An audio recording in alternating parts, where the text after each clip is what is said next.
Hello and welcome everyone in another episode of Researcher Celebrity powered by Empowering Science Foundation. Today we have Dr. Naveen Kaushik with us. Dr. Naveen has done his BSc in Biotech from Kurukshetra University. For Masters, he went to Hisar Agriculture University, and to pursue his PhD, he joined International Center for Genetic Engineering and Biotechnology, ICGEB New Delhi. After which he got startup grant from SERV DST and joined Amity University as an assistant professor. With this brief introduction, we would like to welcome Dr. Naveen at the platform. Thank you, Dr. Raja. It's a great, it's a great opportunity that you provided me. And truly speaking, it's my first such kind of the talk that I'm going to discussion that I'm going to do with you. So thank you very much, Dr. Raja. You're welcome, sir. And it is our pleasure to have researchers to share their experience, their journey, so that the viewers can have an overview of how it looks like being a researcher. And the most important is the feeling, the journey they have to go or they have to prepare themselves for. So let's start the conversation. How and when you decided that you wanted to be a researcher? So this thing, this came into my mind in when I completed my 12th. So as you know, being an Indian, there is a simple a thought in every mind after doing their 10th. They wish that they will be a medical doctor, and so that they were doing the preparation. So there's a failure at that time. I was not able to crack those pre-medical tests. So after that, I joined my bachelor's in biotechnology. So since then, when and at that time, I was thinking to leave this life science, and I want to join somewhere in the bachelor's in the computer application. But at that time, one of my teacher, he advised me to join biotechnology, and he told me about the two scopes of the biotechnology, how you can really uh, see a real future in the biotechnology, and how you can help the society, and how can help your nation in working in the biotechnology. So from that time, since then itself, it came into my mind that I will be a researcher. I have to do my MSc, and then followed by I will do PhD. And so then I start my journey in the really, truly, you can say, the science journey. Bachelor's, you think it to PhD, which is not very common for most of our researcher celebrity. So when you were doing your bachelor's in biotech, pursued your master's, and before joining ICGEB for your PhD, what were the thoughts which you had that why you want to do a PhD or what you will get out of it? See, simple. Here, two things are there. One is the failure in doing the MBBS that you can say. So there is an back of the mind thing is that when you do the PhD, a beautiful word you can use as a prefix. That's called the Mhm. doctor. Mhm. Okay, so that excited me to do the PhD. Mhm. So, but it's not just that the mere word doctor that I want to put as a prefix. But the thing is that when I'm doing my BSc, so at that time in the BSc biotechnology, I get an opportunity to do dissertation work at the year end, like just a summer dissertation. Mhm. So that really prompted me, that give me an idea what really happening in the science. And more specifically in the second year when I joined a lab that was a plant tissue culture lab. Earlier, it was different name. Now, it's a Center for Plant Biotechnology. So that was a plant tissue culture. Earlier, its name was the CRAPTC. So there, I got an exposure of plant tissue culture. So at that time, really, to the real scientists, I get in touch with them. So the how they were working, so how really from a small X plant they can grow a whole plant, and different conditions they were optimizing at that time. So that really excited me. That really I should do something, and that make me to learn also. So the really that event changed the whole my thinking about the science. So before that, I have no idea about the research. So something research type of things happen or not. Just in the television, movie, etc. You may see that some science kind of things were there. But when I got an experience in that state national level labs, so that really excited me to do the science. So, as you mentioned, which is also shared by most of our researcher celebrities, that when they do something on hands-on, that's when they get excited about science and they want to become a researcher. So, after joining the PhD, how was the journey in ICGP? See, this is a very beautiful journey in the ICGB, because I think that very few institutes in India have such type of the environment, and that environment is student friendly, research friendly. And so mainly what if you see in the various universities or institute, there is a laboratory system. And in the laboratory, and laboratory is your scientist centric, and it is a concised wall laboratories is there. So only few students have access to that lab. So, but in ICP, there is a centralized system. Means there is a whole institute is a single lab. So you are free to move whatever type of the work that is happening there. You can go and discuss with them. You can ask like something like you need some instrument you want to work on. So you need not to think about it. You simply need to go to the scientist and ask that I want to use this. I have some work. Just discuss with them, and you can start working. And also the real, what we say, the scientific aptitude and scientific attitude is existing in ICGB. I didn't found like so. I don't want to say that it's not happening in other institutes, but it is not up to that extent. So when I was in the ICGB at that time, whenever the seminars were organized, so at that time, even not just me, students were willing to listen the lectures. And I also seen many other universities and many other institutes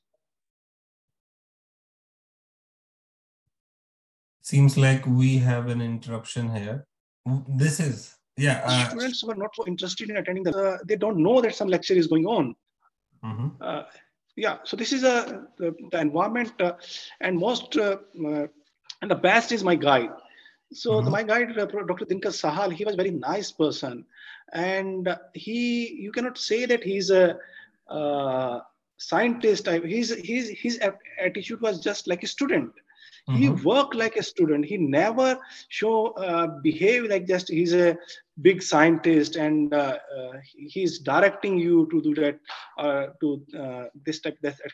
He was always with you. He always sit on the. He came to the bench and he worked with you on the bench. Even sometime when I was working, like if I need his assistance, then he is always available to give his assistance. And he worked with me at a time just like a junior assistant, you can say. Okay, so that kind of personality you won't found any at any means, I don't think you'll find the type anywhere. Oh, this is the best words a mentor can hear from the mentee. As you mentioned about Dr. Sahal, you said that he was very great and you had a good time with your PhD because of him. So before joining the lab, what were the considerations you made, and was it your first choice or it just happened to be the person you joined the lab? No, it is not that type. See, thing I joined him as a choice. See, what happened when I did my MSc from the Haryana Agriculture University. So after doing my masters, I joined there itself as a PhD for PhD students in 2007 itself. In the January 2007, I joined HAU as a graduate student for PhD. So at the same time, there was an interview in ICGB for a position of JRF, Junior Research Fellow. Okay, so at that time I paid for that interview, and I cracked that interview, and I was selected as a junior research fellow with Dr. Dinkar Sahal in his project. That project was on discovering novel anti-malaria drugs. So his work on the anti-malaria drugs were very fascinating to me. And so, see, simply you can say that at a time when the researchers are young, their minds are really very much fertile. So they were eager to do the things they never experienced earlier, or even for the thing they have faced. Like simply, if you just talk about malaria, in our time, there you will not find any person who didn't encounter malaria. Okay, so nowadays malaria incidents are very low, but at the time when I was kid, there was very frequent incidents of malaria and anyone having the fever. So simply you can say that he or she is going to have malaria. So having that notion in mind, I have uh, enthusiasm to work on the malaria drug discovery. So with that, I moved to Dr. Dinkar Sahal's lab and I quit my PhD. So simply you can say that I was already doing PhD, then I quit my PhD for just doing junior research fellow. That was and I was not. It was not fixed that I will do PhD further, because that the position is not guaranteeing anything for the PhD. But still, I quit my PhD at HAU and I moved to Dr. Dinkar's lab for discovering anti-malaria drugs. So this was a fascination about the work. Okay, so when you joined his lab, what made you like again revisit the same idea that you were already a PhD student? You chose to be more like you got interested in anti-malarial drugs and the work with Dr. Sahal. So when you started again, that what were those thoughts that okay, now I want to do PhD with him, because you already have moved once.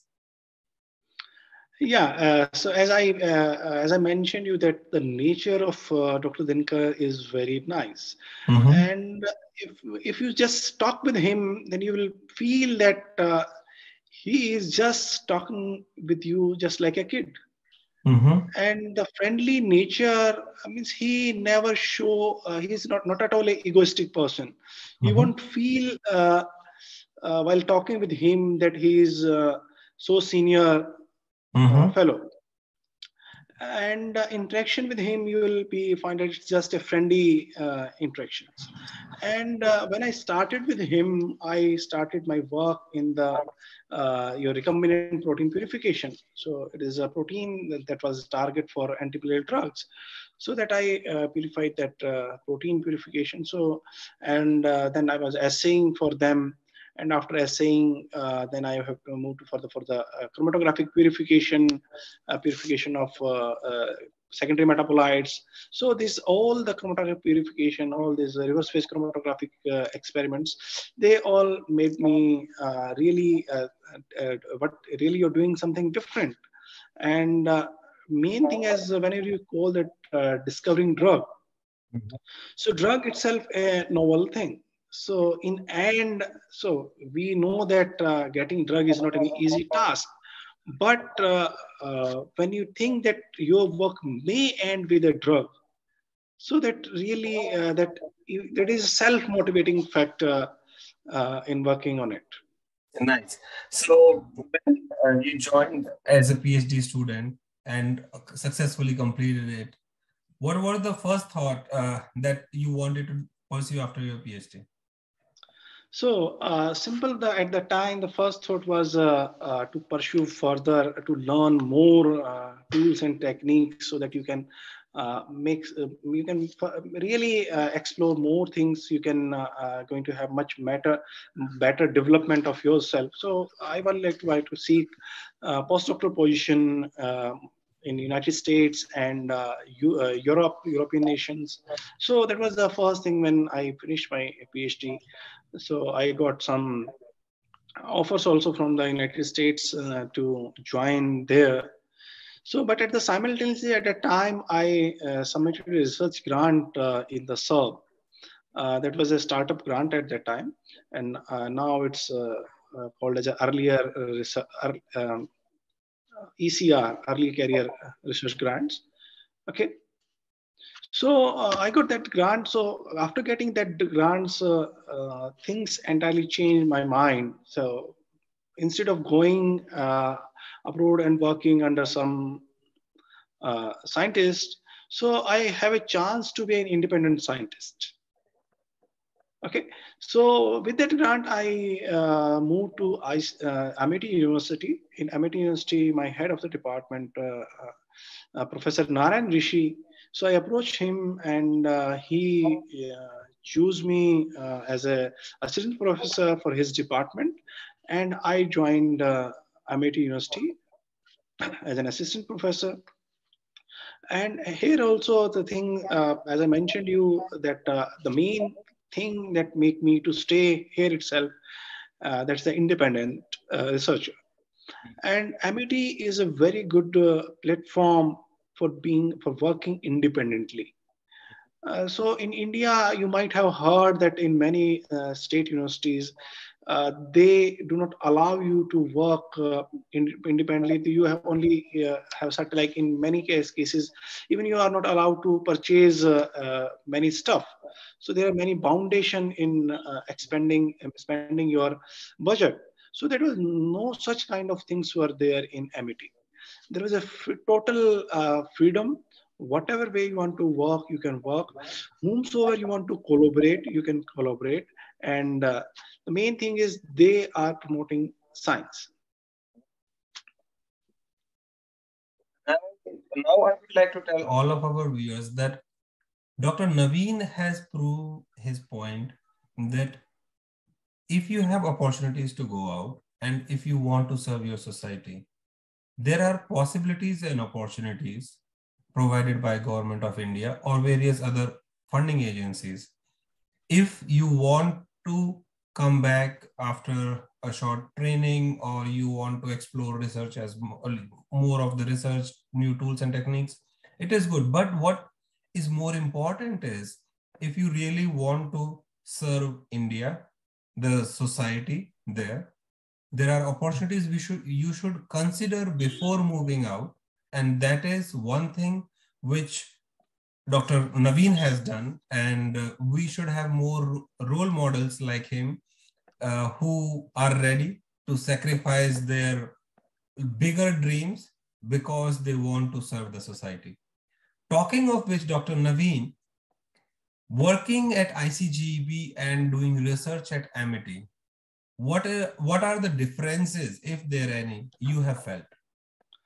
See, Dr. Raja, we cannot compare two things. See, ICGB, as I mentioned you, the mandate of ICGB is entirely different. So as ICB is a totally research institute, and the institute developed by United Nations. At a time when I was working with ICB, the funds were not limited. I mean, good amount of funds were there. Intramural and extramural, both types of grants were available there. And equipment-wise, I don't think any other university, any other institute is so rich as the ICGB is. Type of the instrument, if you simply say that the high-end things, X-ray crystallography, NMR, and many other things that are the, electron microscopy, even the cryo-electron microscopy is there in the ICGB, and now BSL 3 level lab is there.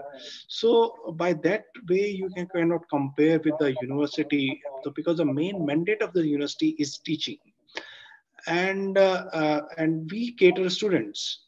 So that is, and their main aim is just to do the research, and so we cannot compare these two. But as I can mention you that the only budget wise also there is a entirely different thing. Whatever the type of budget government or the United Nations can spend for the science, universities can't do it. Okay, because the funds are limited, and mainly the funds are directed to the student experiments only. Students simply can say the lab-based experiment for the students. For the research purpose, it is the extramural funding you have to arrange. Like I was having one funding, the startup grant from the SERB. So from having that grant, I took my one PhD student, and that PhD student worked very well. Her name I to name that has Cheryl Sachdeva. She was a very nice student, and she worked with me, and we end up with a good uh, output also. Like my project, we concluded with the, it was on the medicinal plant, so we concluded many medicines with their activity, and we also purified some of the molecule from them. And after completing her PhD, she moved to United States in the Albert Einstein Institute. Uh, but you see, this is the one thing I want to. So still, after working in the Amity, students are getting good postdoc. So main thing is if student is dedicated, if student is working, they can get a good position abroad also. But by the way of fund, we can't compare two institutes. Absolutely. Speaking of experiments, you just mentioned, so when you were performing your experiments as a PhD student, and now when you are guiding a PhD student, how is the difference when the experiments are not working? Because when it is not working for you as a student, and when it is not working for your student, how is the difference you have felt and the way you have reacted? Yeah, this is a very nice question because this regularly happen. So simple thing is that here it depends just upon the approach, what student take. Simply at that my time when I was facing, so this is only also one difference that you were asking about the difference between the Amity and the ICGB. So when I am facing any problem at that time, as I mentioned you, the institute is so open that you need not to bother about whom to you should ask or whom to discuss, and everyone is working, everyone is researcher there, so you can approach any student, senior students, or even many junior students, those who are specifically working on them, scientists, research associates. So you can you need not there is ample of the ideas were available to resolve your issues. But here, as I mentioned you, in case of my student face some problem, then only I am the one who have to resolve the issue. Okay, so the exchange of the idea is limited. That exchange of ideas is not limited in case of the ICGB. So, so at that time, past time, I was having so much access to that. So student is not having that much access. So what I do in now, if my student is facing some problem, like simply as I mentioned you, my student is struggling in doing culture. Plasmodic culture, my earlier student, as I mentioned you, my PhD student one completed her PhD and she left for Albert Einstein, USA. So my new student who joined last 3-4 months back, so she is struggling with the work. So I tried to resolve her issues, what she was facing. She was, so I told him that her that you check this, check that, and the final issue. But thing is that so entirely two different ages are there, so you cannot.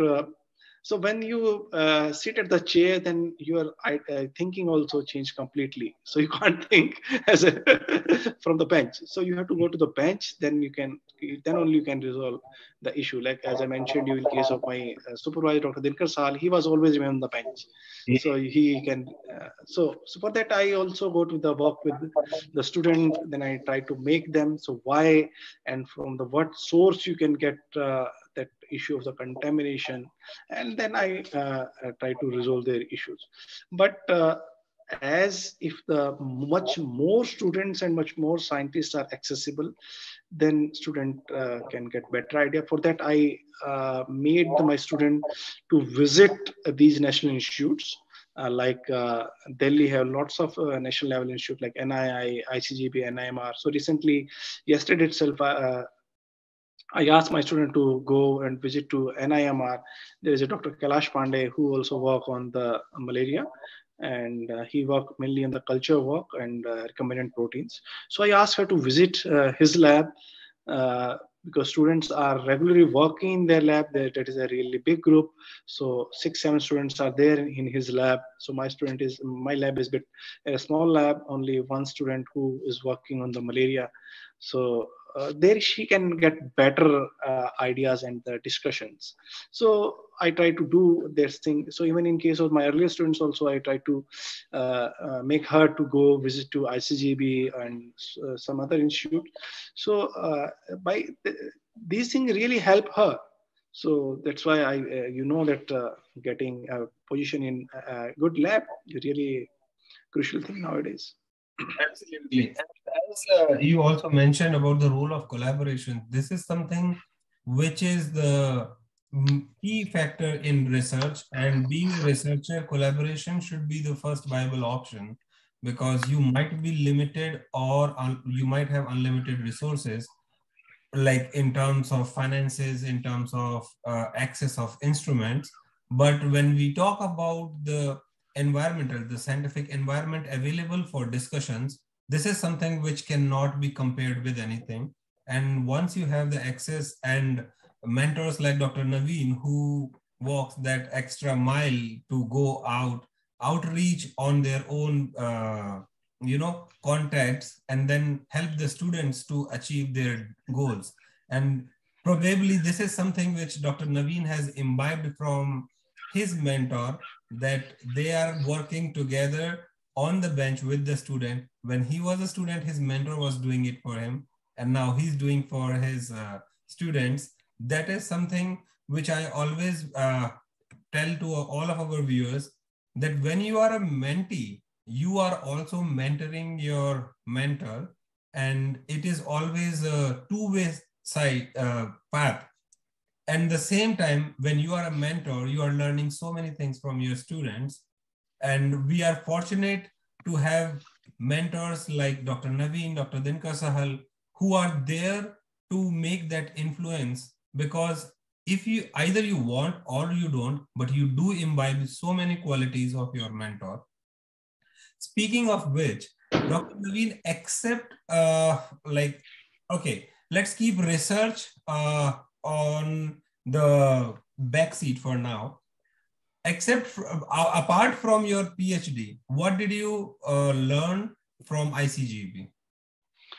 See, from the learning, the main thing that I learned from the ICJB is never sit on a chair. Mm-hmm. Always walking.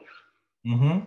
Because when you walk, then you came in the context with the many people. Like as with you, uh, we do not share any of institutes, like in you are working the NIMR, I'm working in the ICGB, and you come in contact with me because of this nature. Like I used to visit to Dr. Anil Sharma, and you was with him. So by discussing with Anil Sharma, I came to you, and then I discussed with you.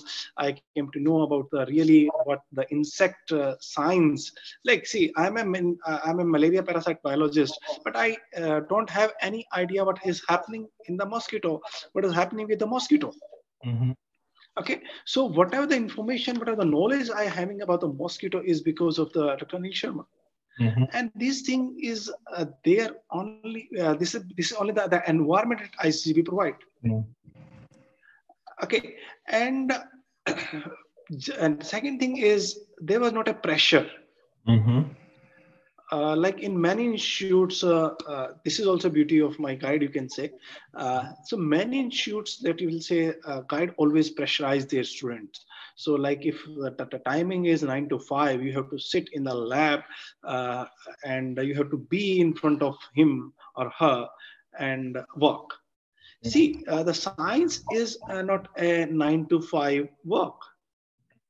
Science is really independent to time. So whenever whenever your work asks you to work even the midnight, like this is the thing with the ICB, you can work in the midnight, but you can't think of that in university type of the setup. You can anytime you can come into the midnight and start working. So lab is open for you every time. So this thing that I really, the experience that at ICGB I got, I don't think many state level or national level institutes, they are having that type of things. NII have that type of the environment. CCMB also have that type of the environment, but lesser than these big labs, big institutes. Other state level institutes, they are having such type of things. I don't comment on that. Okay, nice. So, speaking of the environment, how does that environment help a researcher when things are not going the way they want, which is a very quite time, like a lot of it. See, this is the thing, when that things are not going the way, then really the frustration occur. Mm-hmm. So when like this was a time when I was just at the verge of finishing my PhD, Mm-hmm. and when some time what happened when you keep on trying things, and this happened mainly many time in case of the drug discovery, when you purifying something, and when you got a purified product, and you found that the purified product is not at all having the activity wherever the crude one is going to have activities, and what happened. And similar type of things in the protein purification once happened, that my nickel NTA column, it become white. So this thing, then uh, when I asked the students who were senior students, they just by seeing the column, they tell that it's the protein coagulated. Mm-hmm. And why protein coagulated? This protein coagulation was there because of, they said that it's something, some there is an issue in some pH, and the pH of my buffer was acidic and it should be alkaline. So then happened to how it's become the uh, acidic, it should be an alkaline thing. So then thing is that there was some wrong mixing or wrong pouring of the buffers because many time it happened, both the type of the buffer you are keeping together, bottles are mainly Scott Durant bottle, all are blue cap things. And you rarely many times we don't like to mark them or label them. So Mm-hmm. when you don't like to label and you are lethargic in labeling them, then such type of issue can occur. So Mm-hmm. instead of pouring your buffer, you can pour acetic acid to your column. And if you pour acetic acid to your column, then definitely things are going to happen as happened to me. Mm-hmm. I'd like to tell all of our viewers that one thing which you should learn from Dr. Naveen's conversation is like never leave anything unlabeled. Always label them because that is the only way you know what you are using for your experiments instead of troubleshooting over it, which is a second job, like, a job which you can do in seconds. And then if you are not done that part, then you might have to spend hours or days altogether because you don't think that you have made that mistake and it keeps on going and going. And also another part is like this is where the role of the seniors in the lab or the peers come who have experienced something like that, and then they can just tell you that okay, this is the problem, which is a big thing for you at that point of time. You will be like, wow, they are so knowledgeable, they are so genius. Just by looking at the column they can tell that what is the problem. And when you walk through that same path, then you also attain the same thing. So always keep the options of your conversation open with your mentor, with your peers in the lab. So now let's talk about the role of family and friends in Dr. Naveen Kaushik's life as a researcher. See, there is a great role of your family, because thing what happened, like as a researcher, when as I mentioned you, I left my PhD when I first I joined HAU, and then I joined as a GRF. So then, so the life of GR, see, you are doing the science in end to get a degree, because real when you say real respect of a scientist is only if he having a certain degree. So this is happening in India mainly. You can say I don't know what type of the environment is there abroad, whether you are respected without degree or not. But here, if you don't have a degree, then you don't get much of respect. So what happened when I joined my GRF? So GRF is a project-bound thing, and when your project got over, then you become a jobless type of thing. And so at that time, my project got over, and I was struggling in getting a PhD registration. So at that time, really, my friends helped me a lot. So first thing I want to mention, Dr. Bijender Singh. He was a senior fellow at ICGB, so he was working with Dr. Chetan. So we, as I mentioned, we keep on discussing. So I just shared my problem with him, and then he told me that why you not go to the Banasthali University. So Banasthali, as it's a girls' university, so you never thought about that in a girl university you can do a PhD. So his one of his friend who agreed to guide me, and his name is Dr. Santosh Tiwari. So he is also a very nice person. I visited Vanasthan University. I met him, and he just by discussing the what type of work I'm working and what type of knowledge I'm having, and really I'm going to end up with a good output or outcome. So for that, he instantly agreed to be my guide and register me under him for PhD. So, and next I want to name Dr. Mariam Imam. She is also a senior from my lab. She was working with Dr. Virendra Chauhan. So she is a very she all now also when I feel when I got something uh, that is disturbing my mind, when I talk to her, she always ready and always provide help to me.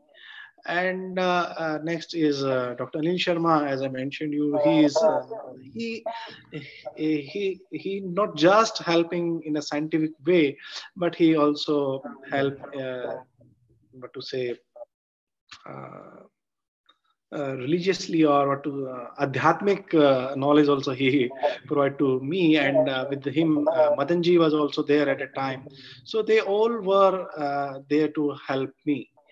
So really their help was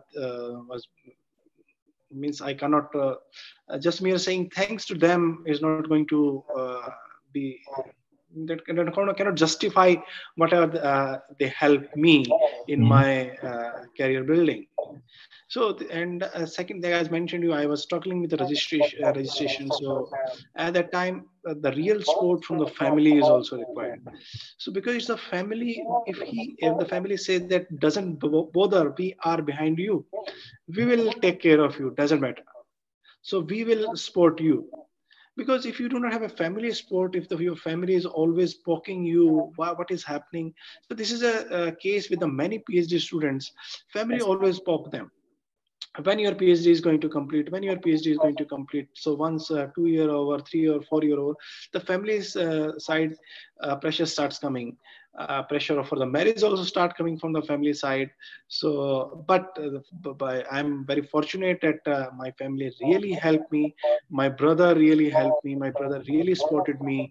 My mother, father, they also supported very much to me. My Bhabi also supported me very much, and mostly I want to say my niece. She is really uh, what to say a booster for or a stress reliever. So whenever after lots of stress from the lab, I'm reaching to my home and just she starts shouting "chachu, chachu," then really every type of stress goes out of the mind. So Sweet. really, for doing PhD, it cannot happen without the support of family and friends. Nice. And here I would like to tell all of our viewers that keeping family and friends as your stress buster is one thing, but enjoying your research in the first part is also very important, because if you don't enjoy it, you are ready to give up on it. And what we say is once a researcher, always a researcher. You never quit on research. Yeah, We that's the true thing. So this is with the, I think you have talked with the Dr. Anil Sharma.